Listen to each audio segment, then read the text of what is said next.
Sua Bíblia no livro de João, capítulo 11. O Matheus anuncia que amanhã tem um culto do jovem. Verdade. Faltou as... Amanhã, 7h30, 7h30? 7h30, culto dos jovens, obreiros, líderes, irmãos que estão aqui, estejam mais que convidados, porque eu creio que o Senhor vai fazer grandes coisas através da vida de cada jovem aqui. Amém? Você vai estar aqui, você pode dizer um amém? Amém! Aleluia. Então, abra em João capítulo 11. É engraçado que na quarta-feira, estava indo para o trabalho, umas 4h30 da manhã, 5. Às vezes eu vou conversando, às vezes não, quase sempre. 5 horas da manhã, você está meio que acordando ainda, né? E aí o que resta é conversar com Deus. E o Senhor me trouxe no coração assim uma palavra, falava Lázaro. Lázaro. E aí eu fui ler, e fiquei com aquilo no meu coração. Aí vim para casa depois da noite, fiquei com o Juan, a Michelle veio para a igreja. Aí ela falou que a pastora tinha falado que eu ia pregar na sexta. Eu falei, amém, acho que ela vai mandar mensagem amanhã. E aí o Senhor continuou com essa palavra no meu coração. Então eu acredito que Deus já tinha este dia de hoje marcado para nós. Amém? Então vamos lá. João capítulo 11, a partir do versículo 1 diz assim: um certo homem chamado Lázaro, de Betânia, da aldeia de Maria e de sua irmã Marta, estava doente. Esta Maria, cujo irmão Lázaro estava doente, era a mesma que ungiu com óleo perfumado o Senhor, e lhe enxugou aos pés com seus próprios cabelos.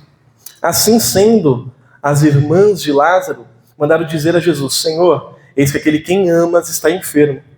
Ao saber do ocorrido, disse Jesus: esta enfermidade não terminará em morte, mas sim para a glória de Deus, para que o Filho de Deus seja glorificado por meio dela. E Jesus amava Marta, a irmã dela e a Lázaro. Contudo, quando soube que Lázaro estava doente, ficou mais 2 dias no lugar onde ele estava. E depois disso falou aos seus discípulos: vamos voltar à Judeia. Ao que lhe advertiram seus discípulos: Rabi, há pouco os judeus tentaram apedrejar-te, e mesmo assim está indo para lá outra vez. E Jesus respondeu: não são 12 horas do dia? Se alguém caminhar de dia, não tropeça, porque vê a luz deste mundo. Mas se alguém caminhar à noite, tropeça, porque a luz não está nele. Tendo dito estas palavras, prosseguiu explicando-lhes: nosso amigo Lázaro dorme, mas eu vou até lá para despertá-lo. Então seus discípulos lhe disseram: Senhor, se ele está dormindo, vai ficar melhor.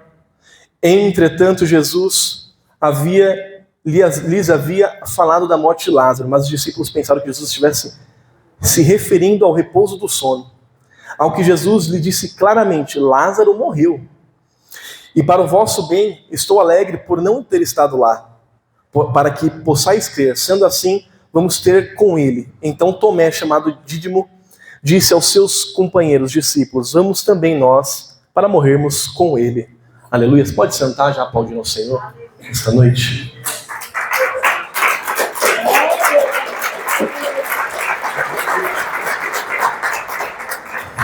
Bom, vou ser bem rápido para que nós possamos orar. Então não vou explanar totalmente, mas eu dizer alguns pontos que o Senhor colocou no meu coração.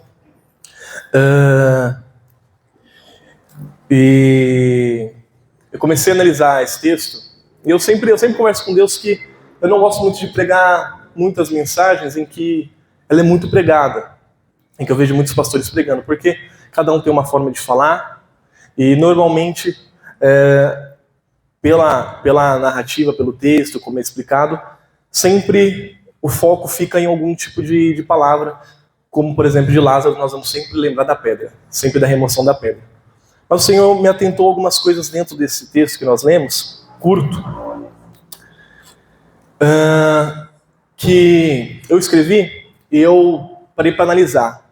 Que em todas as guerras, né, todas as batalhas em que nós somos militados, em que nós somos chamados por Jesus, nós precisamos sempre ter a certeza de 2 coisas. A primeira, quem está conosco? E a segunda, que este que está conosco, ele sempre nos prepara para a batalha. E aí, quem que está conosco? Quem que está conosco? Jesus. E aí ele sempre nos prepara para as batalhas que nós vamos enfrentar, com duas ferramentas importantes que nós não podemos esquecer, que é a fé e a coragem. Então, o Senhor já está iniciando, falando para a gente, eu vou pedir para você olhar bem profundamente para o seu irmão e declarar para ele: Deus está com você. Deus está com você. Aleluia. E diz agora para ele: não vai te faltar fé e coragem. Aleluia, glória a Deus. Deus é lindo. E eu fiquei analisando esse texto agora à tarde, um pouquinho mais, e nós vamos ver que o início do texto, nos 3 primeiros versículos, vai começar a reforçar quem que era Lázaro, quem que eram as irmãs de Lázaro diante de Jesus. Então, está falando sobre 4 pessoas. Um homem doente, que era Lázaro, 2 mulheres, que era Maria e Marta, e Jesus, que era amigo deles. Eles eram tão íntimos que nós vemos que o escritor que escreveu o livro de João aqui, ele reforça justamente isso. A Maria que está lá foi que limpou os pés de Jesus, ungiu, né, com seus cabelos foi lá e esfregou.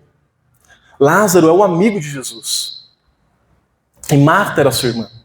Então o escritor ele reforça a importância dessas 4 pessoas. Como eles eram tão íntimos. E o porquê que ele faz isso? Porque ele quer que, talvez, nós entendemos que no coração de Jesus haveria uma necessidade urgente de operar um milagre na vida de Lázaro. Eles queriam dar um senso para Jesus, ele é seu amigo, elas são suas amigas, são íntimos, então você precisa urgente fazer um milagre na vida de Lázaro. Você precisa ir lá operar cura nele. Mas aí nós continuamos lendo a partir do 4º versículo até o 7, que aí Jesus vai responder e reforçar, né? Que ele sabe que Lázaro está doente, mas que essa doença não é para a morte. Então ele vê a necessidade do seu amigo, ele vê talvez o desespero das suas irmãs, ele sabe que ele é muito íntimo delas, mas ele não tem a urgência, ele vê que ele não tem essa necessidade de correr e operar esse milagre. E às vezes, na caminhada com Cristo, em que nós estamos todos os dias caminhando, que é natural, com o passar do tempo, nós começarmos a se cansar por algumas coisas que nós vivemos de adversidade, algumas coisas que vai entristecer no nosso coração. É muito natural a gente começar a questionar ao Senhor, falar: Deus, mas eu faço isso na tua obra, Senhor, mas eu tenho orado, eu tenho buscado, eu tenho jejuado, mas isso ainda não está me agradando, isso ainda não está acontecendo. Nós olhamos para Deus como se nós tivéssemos essa total intimidade com Ele de dizer: você precisa operar logo, você precisa modificar isso logo. Mas nós precisamos entender que o nosso tempo, ele não é o de Deus, e nem o de Deus é o nosso. É o nosso. Às vezes nós pensamos tanto e ouvimos falar que Jesus tem pressa. Eu ouvi um pastor falar justamente isso. Jesus não tem pressa. Pressa é defeito de quem anda atrasado. Você nunca vai ver alguém com pressa que está no horário certo. Sempre está atrasado. Então Jesus tem um tempo certo para operar. E aí no meio disso tudo, a gente começa a dar vazão para algumas dúvidas. Ou para a incredulidade. E o Senhor colocou justamente nesta noite esse tema dentro do meu coração, que é vencendo a incredulidade e libertando-se das dúvidas. Que é um culto de libertação. Então nós precisamos nos libertar das dúvidas que nos tiram do caminho e da vontade do Senhor. Dúvidas que nos fazem se entristecer, se desesperar, muitas vezes cansar, desanimar. Mas o Senhor nesta noite está nos libertando dessas dúvidas. O Senhor nesta noite está colocando em nosso coração a certeza de que Ele é o verdadeiro Deus que morreu e ressuscitou. Então não há nada impossível para esse nosso Deus. Aleluia. Quer sentar? Pode sentar, tá? Não, pode sentar. Pode sentar. Então, quando nós pensamos em dúvidas, elas são as que, muitas das vezes, como posso explicar bem simples, nos tiram do foco de Jesus. E aí eu começo a pensar naquela, cheios de fé, cheios de vontade. Falamos, Jesus, se é você, me faz andar nessa água. Me faz caminhar nessa água. Ali Pedro já estava inventando o esporte de andar sobre as águas. E a Bíblia diz que Pedro começa a caminhar. E começa a caminhar sobre essas águas. Está trabalhando no seu coração e arrancando todas as dúvidas que está travando, atrapalhando o seu caminho, que está desanimando você nessa jornada, porque dúvida não é do Senhor. Em Deus, eu gosto muito de ouvir o pastor Roberto falar, ele sempre cita isso. Em Deus não há variação. O Senhor é sim ou não, então não há dúvida em Deus. Dúvida é algo que Satanás vai minando em nossos corações, em nossas mentes. Mas esta noite o Senhor está libertando o seu coração, a sua mente, a sua vida dessas dúvidas. Aleluia! Então, nós precisamos nos libertar dessas dúvidas. E nós só libertamos ela com a adição ou com o aumento da nossa fé em Jesus. Nós só nos libertamos dessas dúvidas quando nós começamos a nos alimentar mais desta palavra de Jesus. Nós nos libertamos mais dessas dúvidas quando nós começamos a bendizer o nome de Jesus, quando nós acordamos, quando nós vamos até nossos trabalhos, nossas escolas, quando nós começamos a conversar com o Senhor de dia, de tarde e de noite.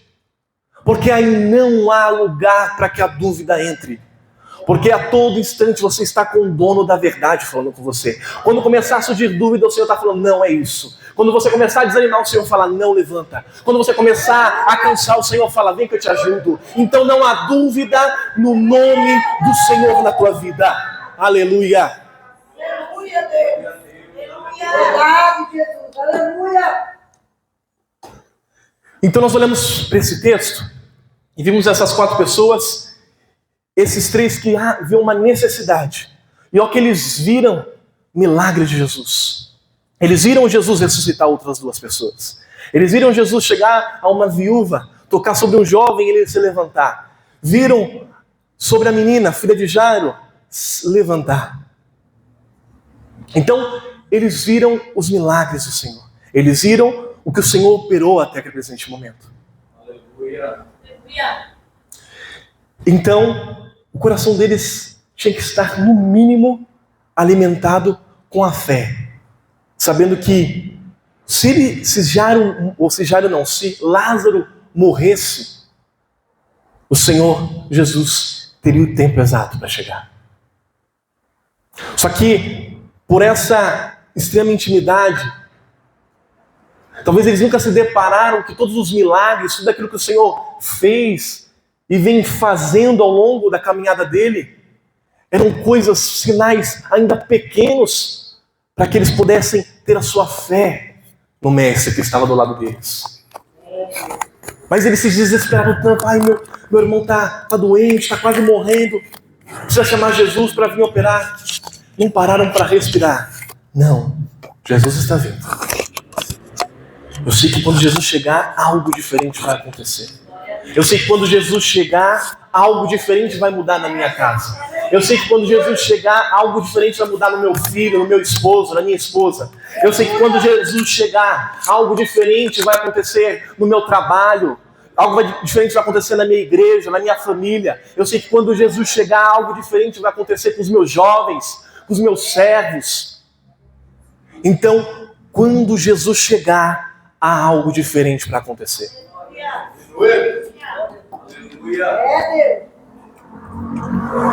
Então precisamos aumentar a nossa fé, buscando ao Senhor, clamando, orando, conversando com Ele.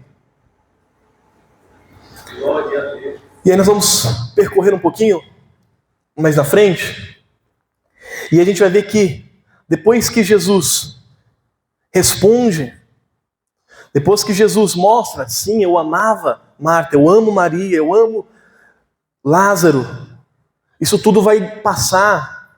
Jesus começa a ensinar os discípulos que estavam com ele. A partir do 7 que nós lemos, Jesus fala, vamos voltar para a Judéia, já um primeiro ensinamento. Jesus estava na região já da Judéia, e ele começa a ministrar para os seus discípulos, e os fariseus, como sempre, começam a acompanhar para ouvir e encontrar algo para acusar Jesus. E Jesus começa a dizer que ele é o pastor, que as ovelhas escutam a sua voz, aqueles que não escutam não são suas ovelhas. E os fariseus começam a ficar super irados com essa palavra. E ele começa a dizer que ele é filho de Deus e faz a vontade daquele que enviou. E os fariseus procuram maneiras de matar, de prender Jesus.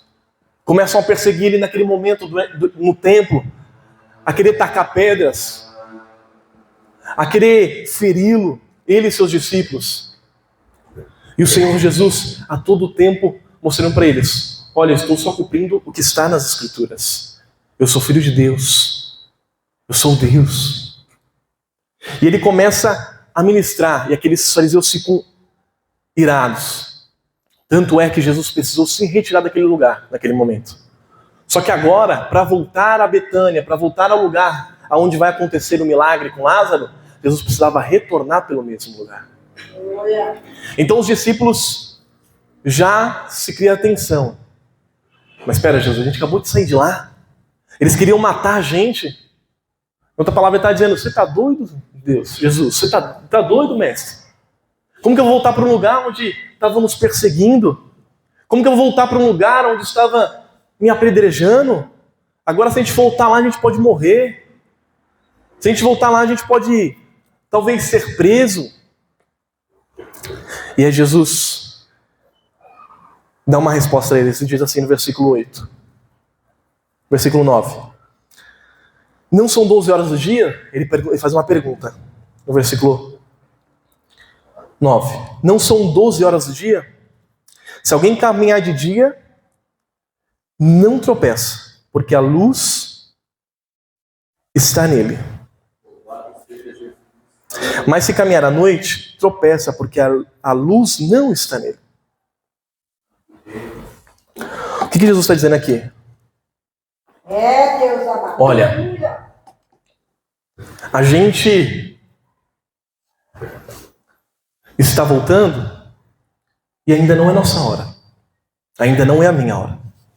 Eu sou a luz. Eu ainda estou aqui. E se vocês estão comigo, quem está comigo não vai tropeçar. Aleluia. Quem anda comigo não vai sucumbir, não vai cair.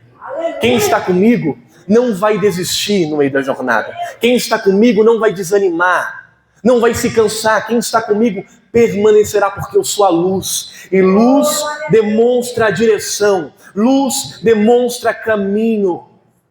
Então nós precisamos entender que tudo tem um tempo. E se nós permanecermos nele, na luz, nós vamos ter direcionamento a todo momento. Aleluia. E não tropeçaremos. Não é assim que diz o Salmo? Então, quando nós olhamos esse versículo 9 e 10, Jesus está dizendo, ó, calma, nós vamos voltar por lá, não é nosso tempo, não é meu tempo, vocês estão comigo, vocês estão com a luz, vocês não vão acontecer nada de mal. E a Bíblia diz que Jesus, Deus amado. Aleluia.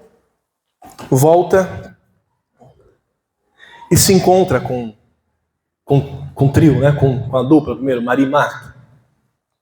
Nós conhecemos o texto. Que se encontra com Marta e Maria.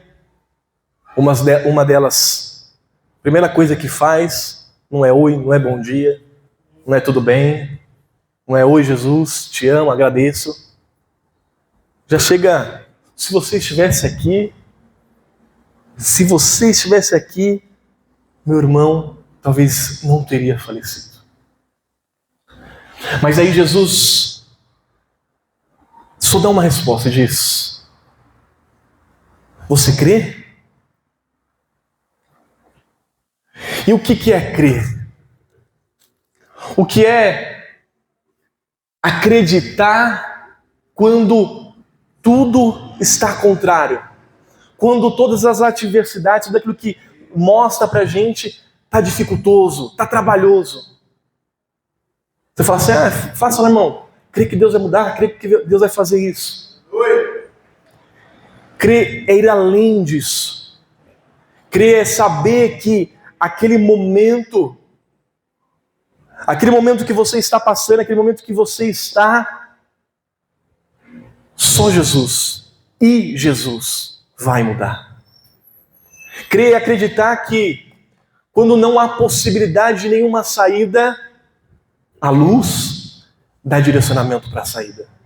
É crer que quando não há uma cura diante dos olhos do homem, Jesus opera a cura.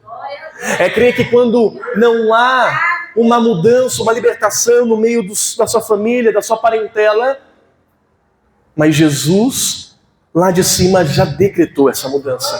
Jesus já decretou essa libertação. Jesus já decretou essa transformação. Aleluia! E isso eu me recordei quando eu era pequeno.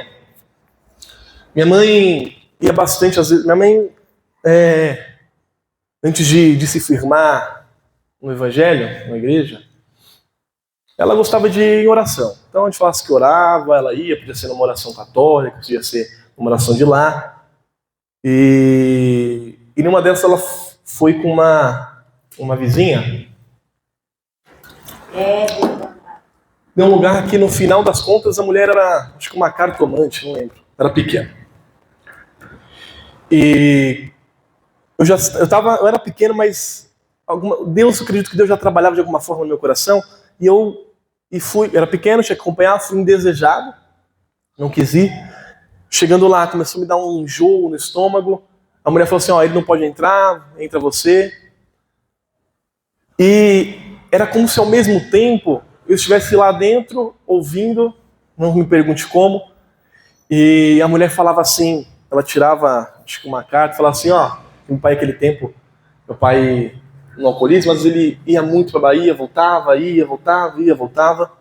Ela falou assim, em uma viagem que ele for, ele vai falecer. Irmão, eu pequeno, novo, nem não tinha ainda caminhado assim com Cristo, mas em meu coração eu falei, isso não vai porque eu acredito na palavra de Jesus. Só vai morrer quando Deus quiser que ele morra. Bom, isso eu tinha o quê? Uns 9 anos. Hoje eu estou com 27. Meu pai mora com a minha mãe, está liberto da pinga que ele tomava, que destruía tudo, porque o Senhor tinha já decretado. O Senhor tinha uma palavra só. Talvez não era no meu tempo, talvez eu queria que meu pai fosse liberto ali na hora, ficasse morando com a gente. Mas aconteceu muita coisa, mas o Senhor cumpriu com a sua promessa. O Senhor cumpriu com aquilo que Ele falava a todo momento. Porque o Senhor sabia que quando eu entrava na porta de uma igreja, quando eu era novo, quando eu tinha 10, 11 anos, o meu desejo sempre era que meu pai estivesse conosco e que ele fosse liberto. Talvez não aconteceu durante o tempo que eu vivi com a minha mãe. Vai acontecer depois que eu casei, que ele veio para cá, e ele sentiu a necessidade de parar com a pinga. Às vezes ele acompanha ali meu irmão numa cerveja, com meu cunhado, mas o álcool, a pinga que aprisionava ele de uma tal forma. Irmão, era assim, a gente, às vezes quando era pequeno, eu pegava ele na rua, enfim. Mas hoje o Senhor o libertou disso. O libertou no meu tempo, o libertou quando eu pedi, quando eu era pequeno, mas o Senhor libertou e eu dou glória a Deus por isso. Eu sei que ele vai ter uma velhice, ele vai ter um resto de vida. Mas por quê? Nós precisamos todos os dias nos alimentar que o Senhor tem um tempo para operar, que o Senhor tem a hora para fazer e que Ele não vai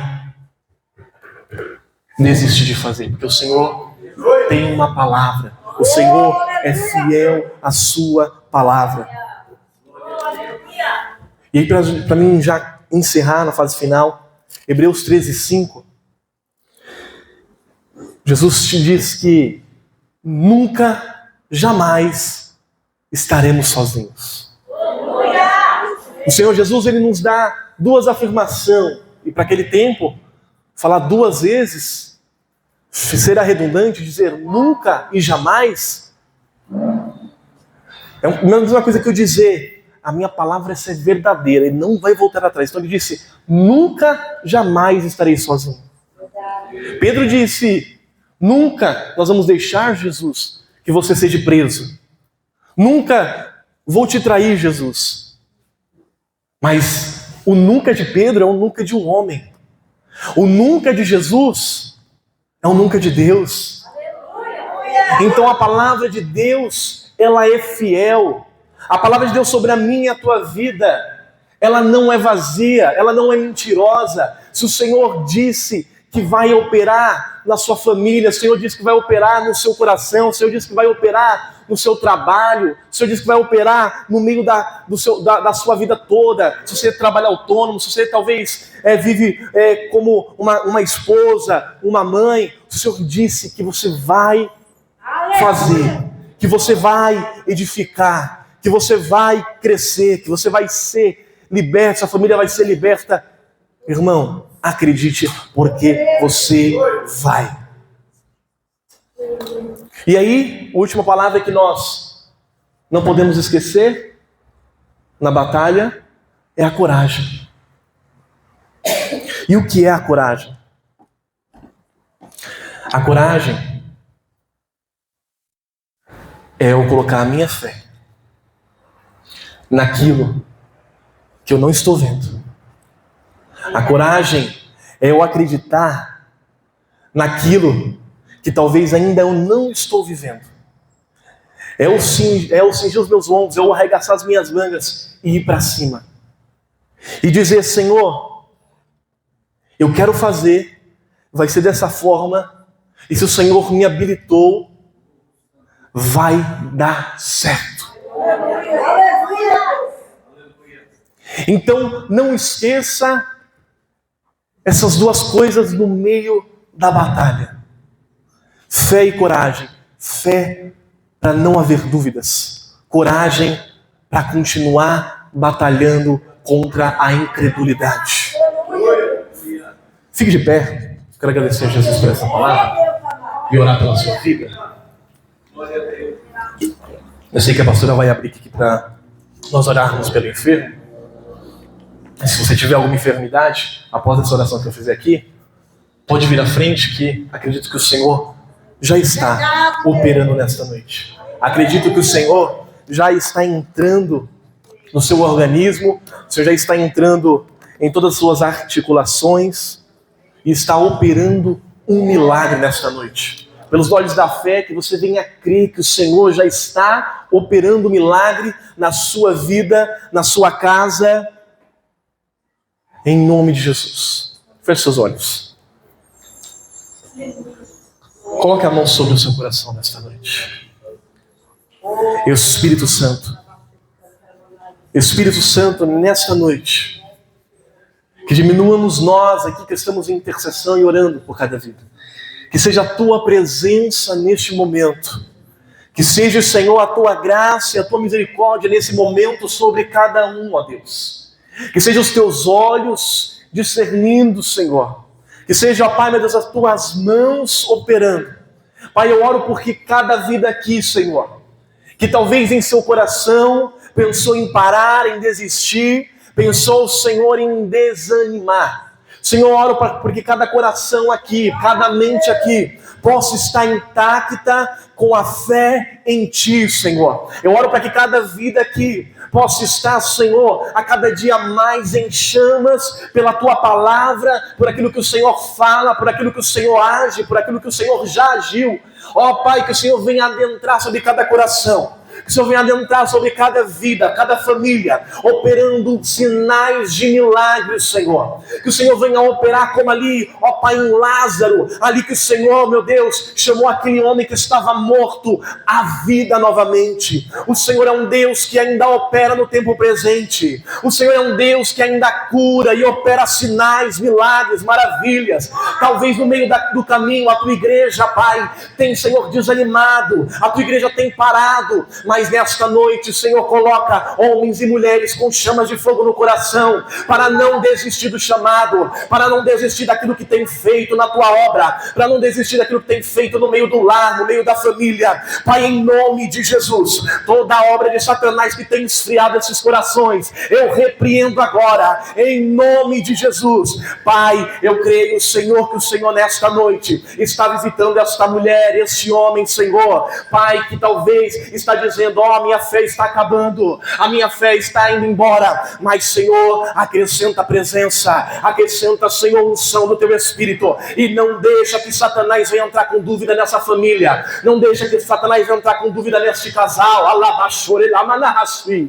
Pai, em nome de Jesus, quebra agora, Pai, todo o laço do inimigo que venha destruir famílias aqui. Eu repreendo agora em nome de Jesus. Em nome de Jesus, visita, Pai, este homem, visita, Pai, esta mulher, Senhor, que este homem possa entender e compreender, Senhor, a vida, Senhor, do casal. Que esta mulher, Senhor, possa ter sabedoria para agir, ó Pai, com o seu marido. Pai, que em nome de Jesus, tudo que o inimigo tem tramado quanto a esta família, eu repreendo agora em nome de Jesus. Senhor Deus, aqui, Senhor, talvez virá pessoas, Senhor, que vão precisar de uma cura, Senhor, seja uma articulação, seja, Senhor, uma cura, Senhor, de alguma doença crônica, seja, Senhor, uma cura, Senhor, talvez, ó Pai, em alguma doença, Senhor, interna, de órgãos, Senhor, talvez nas artérias, no coração, mas nós cremos pelos olhos da fé, nós cremos por aquilo que nós não vemos, mas nós acreditamos que o Senhor vai operar nesta noite, que o Senhor vai curar nesta noite, ó Pai,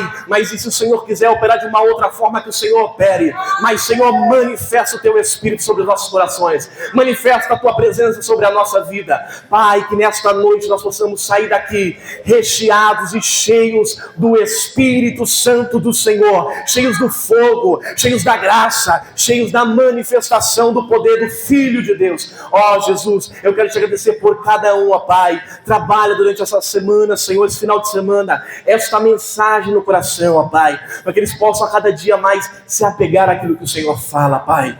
É o que eu te peço, Jesus. Eu já te agradeço em nome do Senhor. Você pode aplaudir Jesus com a melhor palma que você tiver aí? Aleluia.